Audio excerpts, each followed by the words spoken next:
నమస్కారం. నా పేరు Kethireddy Jagadishwar Reddy, Telugu film producers council of Andhra Pradesh అధ్యక్షుడిని. నేను ప్రధానంగా ఈ ఐ బొమ్మ అనే ఒక పైరటెడ్ తెలుగు చలనచిత్రాలు అయితేమి, ఇతరత్ర భారత భాషల్లో తీసిన చిత్రాలు అయితేమి, ఈ ఐ బొమ్మ అనే ఒక వెబ్సైట్ ద్వారా ముందు రావడం అయితేమి, అదేవిధంగా సినిమా రిలీజ్ అయితే రావడం అయితేమి, ఈ అన్ని వ్యవహారాలని ఛేదించిన తెలంగాణ పోలీస్ విభాగానికి వన్స్ అగైన్ థ్యాంక్స్ చెప్తున్నాను. ధన్యవాదాలు. మీ ప్రయత్నం చాలా గొప్పది. ఎన్నో సంవత్సరాలుగా పట్టి పీడిస్తున్న ఈ పైరసీ గురించి ఈ రకంగా తెలంగాణ పోలీసులు ఛేదించడంలోనే భారతీయతలోనే ఒక గొప్పవారని చెప్పవచ్చు. ముఖ్యంగా చెప్పాలంటే ఈ పైరసీ గురించి వాళ్ళు తెలియజేసిన వ్యవహారంలో ఉన్న ప్రధాన అంశం గురించి మనం ఇక్కడ తెలియజేయాల్సినంత అవసరం అయితే తప్పకుండా ఉంటుంది. ఈ పైరసీ ఎలా చేశారు అని చెప్పి A1 బీహార్కి చెందిన గోపాల్గంజ్కి చెందిన అశ్విన్ కుమార్ అనే వ్యక్తిని విచారించగా అతను తెలియజేసింది ఏంటంటే, ఈ క్యూబ్ అయితేమి, UFO అయితేమి, ఈ సైట్ని హ్యాక్ చేసి మేము చేయడం జరిగింది 120 సినిమాలు. అంటే 4Kలో అయితేమి, ఇతరత్ర ఏ రెజల్యూషన్లో ఇవ్వాలన్నా కూడా ఈ హ్యాక్ చేస్తే తప్పితే వీలు పడదనే విషయం వాళ్ళ వాంగ్మూలంలో చెప్పడం జరిగింది. దీన్ని బట్టి అర్థమైన వ్యవహారం ఏంటంటే, ఈ నిర్లక్ష్యమైన వైఖరి, ఈ UFO క్యూబులకు సంబంధించిన మేనేజ్మెంట్ యొక్క నిర్లక్ష్య వైఖరి, ఆ నిర్లక్ష్య వైఖరి ఏంటంటే, వాళ్ళు ఎప్పుడు కూడా వాళ్ళ సైట్ని అప్డేట్ చేసుకున్నట్టు ఇలాంటి పైరసీదారులకి దొరకకుండా ఉంటారు. సహజంగా అప్డేట్ చేసుకోకుండా ఎప్పుడో గతంలో అప్డేట్ చేసుకున్న వర్షన్ని అదే విధంగా పెట్టి నిర్మాతల్ని హింసిస్తూ డబ్బులు వసూలు చేసుకుంటూ ఈ రకంగా మీరు వ్యాపారాలు చేసుకుంటూ ఇలా చేస్తున్నారు. దీనికి మీరు ఖచ్చితంగా సమాధానం చెప్పాల్సినంత అవసరం ఉంది. UFO అయితేమి, క్యూబ్ అయితేమి మా దగ్గర లక్షల రూపాయల్లో వసూలు చేస్తూ మాకు కొన్ని కోట్ల రూపాయల్లో ఇప్పటి వరకు జరిగిన నష్టానికి మీరు బాధ్యత వహించాల్సినంత అవసరం అయితే తప్పకుండా ఉంటుందని చెప్పవచ్చు. భారతీయ చట్టాలు అయితేమి, ఇతరత్ర ఏమైతే కూడా ఈరోజు మా కంటెంట్ని మీరు తీసుకుంటున్నారు. మీరు ఓన్లీ డిజిటల్ ప్రొవైడర్స్. డిజిటల్గా మీరు ప్రొజెక్టులు పెట్టి థియేటర్లో రన్ చేసుకునేదానికి ఒక వసతి కల్పించి మీ ద్వారా మేము చేసుకోవాలని చెప్పి మా దగ్గర నుంచి వారానికింతని, నెలకింతని వసూలు చేస్తూ మీ కాలయాపన చేస్తూ మీరు లక్షలు దండుకుంటూ మా దగ్గర ఉన్నారు. మా కంటెంట్ 120 చిత్రాలు, అతను ఇచ్చిన వాంగ్మూలం ప్రకారం 120 చిత్రాలు ఈ విధంగా మేము UFO క్యూబుల్ని హ్యాక్ చేసి మేము చేయడం అని చెప్పడం జరిగింది.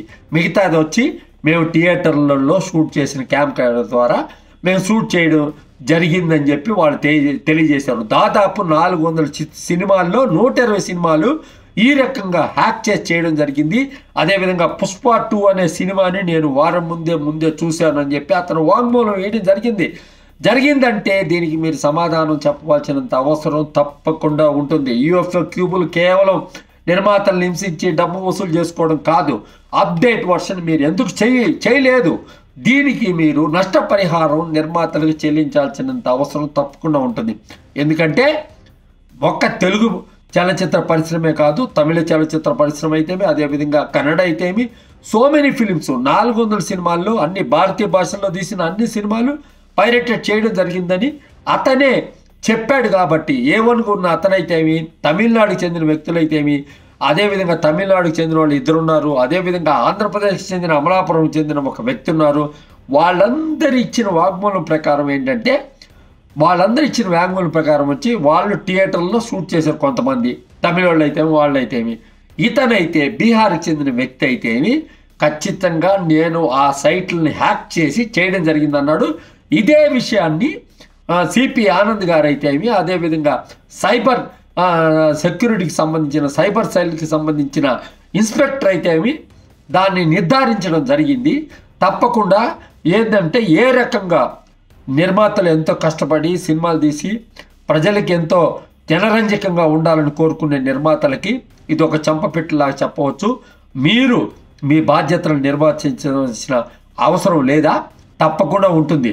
మీరు మా కంటెంట్ తీసుకొని మా దగ్గర వచ్చి వారానికింతని, షోకింతని మీరు వసూలు చేసుకునేటప్పుడు మా కంటెంట్ని మీరు మీ ద్వారా అతను హ్యాక్ చేశారన్నప్పుడు ఈ 120 చిత్రాలు ఏ చిత్రాలు అయితే ఉన్నాయో ఆ 120 చిత్రాల నిర్మాతలకి మీరు బదులు చెప్పవలసినంత అవసరం ఉంటుంది.